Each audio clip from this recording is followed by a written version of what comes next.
அனைத்து நண்பர்களுக்கும் வணக்கம். இன்னைக்கு இந்த வீடியோவில் எதை பற்றி பார்க்க போகிறோம்னா, டுடே சீரியல் ரிவ்யூ பார் கௌரி. கௌரி சீரியலில் அடுத்தடுத்து என்னென்ன சுவாரஸ்யமான நிகழ்வுலாம் நடக்க போகும் தான் இன்றைக்கி இந்த வீடியோவில் பார்க்க போகிறோம். அதுக்கு முன்னாடி நம்மளோட சேனலுக்கு முதல்ல முறை நம்மளோட சேனலை சப்ஸ்கிரைப் பண்ணிக்கோங்க, கூட பெல் ஐக்கானை கிளிக் பண்ணிக்கோங்க. இந்த வீடியோ பிடிச்சிருந்தா லைக் பண்ணுங்கள், இந்த வீடியோ பிடிக்கலாம் டிஸ்லைக் பண்ணுங்கள். வாங்க ஃப்ரெண்ட்ஸ் வீடியோக்குள்ளே போகலாம். வீடியோக்குள்ளே போகிறதுக்கு முன்னாடி உங்களுக்கு துர்காவை பிடிக்குமா, இல்லை கௌரியை பிடிக்குமா, இல்லை அகிலாவை பிடிக்குமா, இல்லை காவேரியை பிடிக்குமா, இல்லை ஜமீன் ஆவடி அப்படின்னு பிடிக்குமா, இல்லை சிவாச்சாரியாரை பிடிக்குமான்ட்டு மறக்காமல் கமெண்ட்லாம் சொல்லுங்கள். என்னப்பா இன்றைக்கி அகிலா காவேரியை சொல்கிறீங்கன்னா, நம்மளோட துர்கா வந்து இப்போ நம்மளோட அகிலாவையும் காவேரியை அடித்து வெளுத்து வாங்கிட்டாங்க.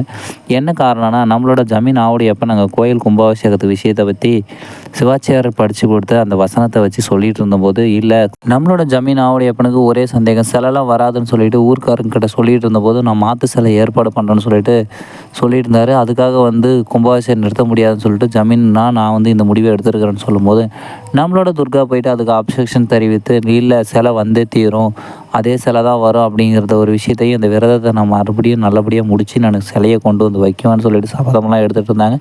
அதுக்கு பழிவாங்கிற விதமாக நம்மளோட அகிலாவும் காவேரியும் வீட்டுக்குள்ளே சேர்த்தக்கூடாதுன்னு சொல்லிட்டு நம்மளோட துர்காவுக்கிட்ட வெளியே தள்ளிட்டு இருந்தாங்க. அப்போ வந்து நம்மளோட துர்கா ரெண்டு பேரையும் அகிலாவையும் காவேரியும் ஒரு ரூமுக்குள்ளே கொண்டு போயிட்டு சாமி வந்த மாதிரி சும்மா அடி பொழந்து கட்டிட்டாங்க. இதுக்கு மேலே நம்மளோட துர்கா கிட்ட இவங்க ரெண்டு பேரும் வச்சுக்க மாட்டாங்க அப்படின்னு நான் நினைக்கிறேன். நீங்கள் என்ன நினைக்கிறேன்னு மறக்காமல் கமெண்ட்டில் சொல்லுங்கள். ஓகே ஃப்ரெண்ட்ஸ், இந்த வீடியோ பிடிச்சிருந்தா லைக் பண்ணுங்கள், இந்த வீடியோ பிடிக்கலாம் டிஸ்லைக் பண்ண நம்ம சேனலை சப்ஸ்கிரைப் பண்ணிக்கோங்க, கூட பெல் ஐக்கானை கிளிக் பண்ணிக்கோங்க. அடுத்த ஒரு சுவாரஸ்யமான வீடியோவில் சந்திக்கலாம் ஃப்ரெண்ட்ஸ். தேங்க்யூ ஃபார் வாட்சிங் ஃப்ரெண்ட்ஸ்.